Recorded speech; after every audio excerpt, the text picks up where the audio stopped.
ঢাকা বিশ্ববিদ্যালয়ের গত দিনগুলোতে গণরুম গেস্টরুমের মধ্যে যে অপসংস্কৃতি ছিল, সেই সংস্কৃতি 24-এর অভ্যুত্থানের পর বিলুপ্ত করা হয়েছে। প্রথম এবং প্রধানতম কাজ হবে যারা আমার প্যানেলের বলতে আমি তো স্বতন্ত্র পদে প্রার্থিতা করছি, যারা নির্বাচিত হবে সেই সব সিনিয়র সম্পাদক, ভিপি, জিএস, এজিএসদের সাথে সম্মিলিতভাবে আমাদের প্রধানতম ইশতেহার হচ্ছে যেন কোনোভাবেই গণরুম গেস্টরুম ফিরে না আসে, সেটিকে লক্ষ্য রাখা। এবং আমি ফেরদাউস হিসেবে আমার on goal, on problem, on challenge, অর্থাৎ ঢাকা বিশ্ববিদ্যালয়ের অন প্রবলেম, অন চ্যালেঞ্জ যদি বলি সেটি হলো ফুড প্রবলেম। আমার অন গোল সেটা হলো ফুড প্রবলেমকে নিরসন করা, মানে এই যে খাদ্য সমস্যা এটাকে নিরসন করা। সেটা কিভাবে?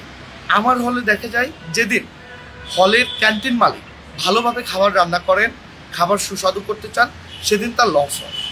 আবার যেদিন খাবার সুস্বাদু করতে পারেন না, ভালো করতে পারেন না, ঝোল পানির মতো হয়ে যায়, ডাউল হয়ে যায় পানির মতো, যেটিকে আমরা বলি ডাল তো নয় যেন ডাল রঙের পানি, সেটি যেদিন সে করে সেদিন তার মুনাফাটা ভালো থাকে।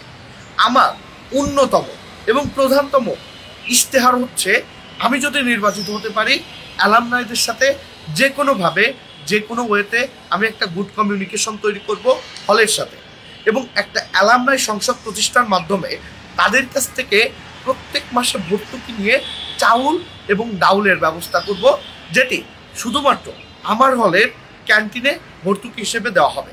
এতে করে কি হবে? ক্যান্টিন মালিকের মুনাফাও থাকবে, খাবারের স্বাদও বাড়বে এবং শিক্ষার্থীরা পুষ্টিহীনতায় ভুগবে না। আমি একজন সাংবাদিক হিসেবে আমি বেশ কিছুদিন আগে একটি প্রতিবেদন করার ক্ষেত্রে আমি লক্ষ্য করেছি, ঢাকা বিশ্ববিদ্যালয়ে অসংখ্য রিসার্চ সেন্টার থাকা সত্ত্বেও ঢাকা বিশ্ববিদ্যালয়ে বায়োকেমিস্ট্রি, বায়োলজি, এরপর microbiology department, food and nutrition institute, এই সমস্ত ইনস্টিটিউট থাকা সত্ত্বেও তারা কখনোই ঢাকা বিশ্ববিদ্যালয়ে খাবারের মান নিয়ে কোনো পরীক্ষা করেনি। আমি নিজ উদ্যোগে সেই পরীক্ষা করানোর ব্যবস্থা করব প্রশাসনকে চাপ প্রয়োগ করার মাধ্যমে, এবং শিক্ষার্থীরা যেন পুষ্টিহীনতায় না ভোগে, তারা যেন যথাযথ পুষ্টি সমৃদ্ধ খাবার পায়, সে ব্যাপারে আমার অন্যতম লক্ষ্য থাকবে।